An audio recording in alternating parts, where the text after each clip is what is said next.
তো চলো বন্ধুরা, তোমাদের জন্য নতুন আবার সে ভাইরাল নিউজ আমি টোটাল অল ওভার ইন্ডিয়া থেকে শুরু করে ওয়েস্ট বেঙ্গলের কোনায় কোনায় নিউজগুলো নিয়ে আসি তোমাদের জন্য। চলো আগে নিউজটা দেখে নি করে। পুরমন্ত্রী ফিরহাদ হাকিমের বিতর্কিত মন্তব্য প্রতিবাদে সন্দেশখালীতে ঝাঁটা হাতে মিছিল রেখা পাত্রে।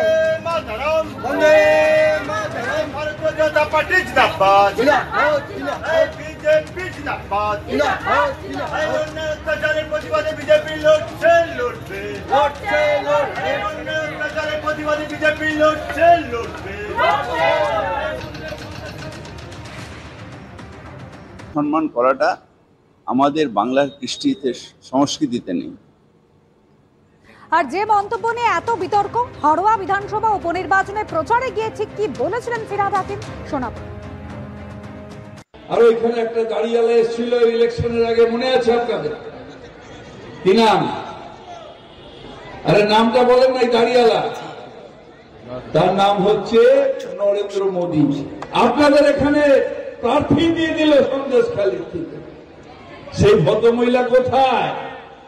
এই তো হাজী নুরুলের বিরুদ্ধে কেস করেছিল, হেরে গিয়ে হেরো মাল কয়েক লক্ষ ভোটে হেরে গেল, তারপরে কেস করলো বিজেপি কেস।